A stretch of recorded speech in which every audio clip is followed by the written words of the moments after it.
Example on a drill, then we're going to talk about cueing. So the drill here, like this is the drill we're going to shoot. Cueing is kind of a universal concept, which you need to understand. And this is a great drill to learn it on.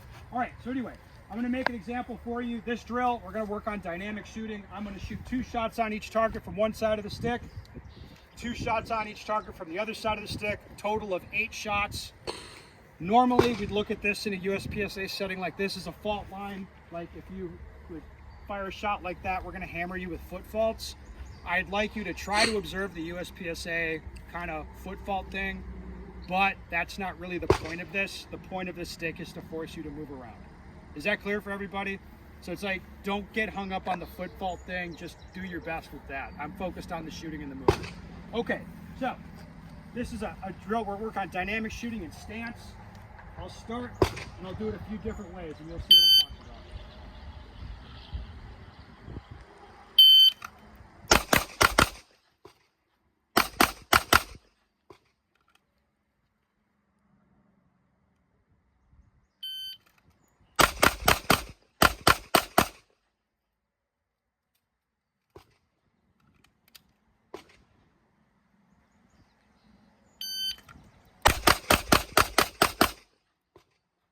So which version do we like the best? The last one? The last one, right. So what you saw, it progressively went from feet too narrow, kind of dropping the gun down whenever I move, which is, I mean, that's inefficient too, like, you know, stay low, wide, you know, and then shooting very dynamically. So as my feet are moving, I feel comfortable, I can go ahead and keep shooting. That's what we want to work toward, where everything is fluid, okay? Now, there's a few elements in play here. First, feet spread apart, knees bent, ready to move is the start and stop position for this, okay? This will be unnaturally wide for most of you, right? Shooting and moving is a little bit weird on this. What I'd like is that you disconnect what your lower body's doing from your upper body. So if I'm stepping in here and it's like, I feel off balance. I don't feel like I'm stable, but the sight is telling me to shoot. What should I do? Shoot. Send it. Send it, exactly. I got to react to what I'm seeing, no matter how I feel about it, okay? So you have the shooting component, which is weird. You have the stance, hey, low, wide, that'll probably require conscious effort from you, right? And then you're also managing this weird step. Like this is a very awkward exercise kind of by design. It's kind of weird just to take a little baby step over a stick, but that's what I want you to do. So really 3 things that for most of you will probably require conscious attention, if I'm honest.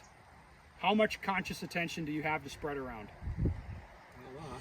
No. Maybe like on one thing? One thing, exactly. If you're a super advanced shooter, and this is what I call a cue. Like the thing that you are putting your brain on is the cue. Like that is the cue that you are shooting. So think of a drill. All the drill does is set the conditions for your training. I'm shooting this far, I'm doing this movement, the target's like, it's like a scenario, right? Then you're gonna shoot the scenario. And like the way that you set that up is going to make certain things happen. If I'm working on, you know, shooting target focused, I can set up the targets a certain way to make it easier or harder to do that. Does that make sense?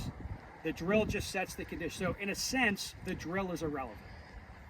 I can focus on whatever cue I want during whatever drill I want. It doesn't, like those things are independent of each other. However, obviously I want to focus on productive cues during drills that highlight those issues. Right? So this is a great opportunity to focus on good stance because we got this dumb stick here to force you to take a step. Right? Makes sense? Okay, maybe if you're really good, you can do 2 cues. I'll make an example here.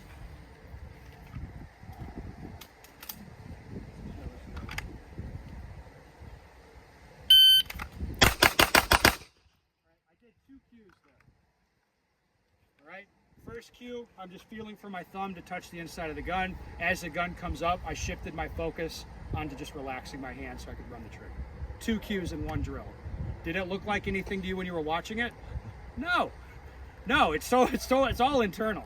Like what I put my focus on is internal. Okay? So what's my point of this? You've got 3 things here to do that are going to require conscious attention from most of you because you haven't trained them. And you can put your conscious attention on one thing, okay? So what I recommend we do here is do this dry until we get the foot thing dialed in, and you get it to where you don't have to think about that. You're just, yep, I'm just staying wide, I get it.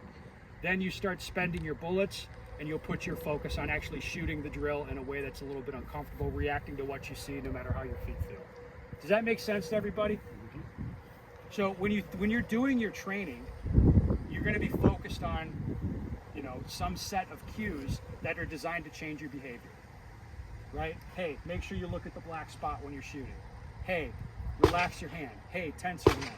Whatever it is that's working for you, you just keep feeding that cue into your head while you're training. Eventually, when you don't have to feed it in there anymore and you're getting the outcome you want, then you don't have to think about it anymore. Typically, that takes 2-3 weeks of dedicated practice daily. Not for a long time, maybe like 5 minutes a day. It takes 2 or 3 weeks to ingrain a habit. If you've been shooting for some amount of time and you two fuckers, if you've ingrained, yeah, I'm gonna push the gun down and just have no awareness of it because I've been shooting for years. Now, like, unwinding that is gonna be a process. Does that make sense to everybody? So for any drill we're doing, if I come by, hey, focus on this. Hey, think about that. You don't have headspace for anything else. All of your brain has to go into that one thing. And people that are very single-minded in that way are gonna be the most successful. Sound good? Mm-hmm. All right, well, with that, let's rehab these. We'll do it dry, front to back, lateral, and then we'll start doing it live and spending the ammo on it.